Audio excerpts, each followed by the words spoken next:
So the final topic, topic 5, unsuccessful businesses. Ben, you've been in the venture space, you've worked in many different tech startups.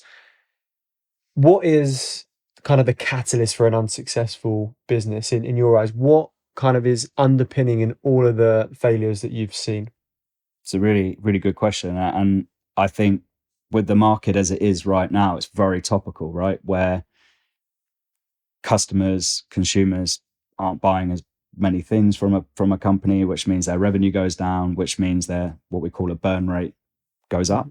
And that's the human capital. So the people that you employ, the operational costs versus how much money is coming back in. So that burn rate is the thing that kind of predetermines whether or not a business is going to stay afloat.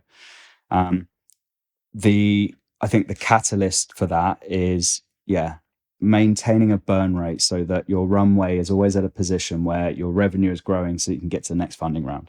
Your objective as a startup is to take money, use that money to be able to grow, scale the team, move to a new market, validate your product, but then it's to prove to the investors at the next round why they should invest in you to continue that growth. And of course, this is talking about a venture-backed business, not a bootstrap business.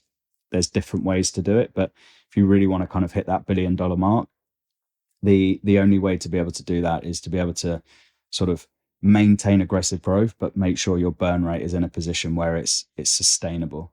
Got you. And just to finish up there, an example, like you don't necessarily need to name the company if you can't, but like just an example of like a business that has just not got it right. So Doesn't need to be one that you've worked with. It can just be like a Well, I general. mean, yeah, I mean, a good general example would be a WeWork, for example, Mhm. right? I mean, raised massive amounts of capital, scaled the business in, a real blitz fashion, but got to a point where its business model fell down. And when the revenue stops coming in and you've got so much sort of property, people, and the only way to sort of get the burn rate down to a point where the investors don't pull the plug is by making tons of redundancies. And so again, what they didn't do was create a business model that was sustainable enough to be able to manage the scale of the business. And that's just one example of these situations. There's hundreds at the moment where organizations are trying to solve problems by building out sales teams, but selling a product that no one's buying is only going to stack up your cost and make you die sooner, unfortunately.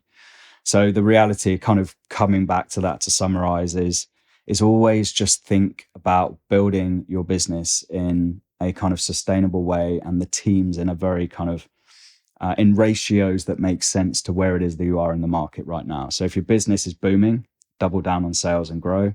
If your business needs to pivot slightly, double down on products and development and product management to really kind of start to understand how you can identify your users again. So it's all about that kind of sweeping motion, with that goal of just hitting that next funding round or profitability wherever you're at in that position. No, I don't think we need anything else from you, Ben. Huh. That was fantastic. Yeah, thank you so much for your time today.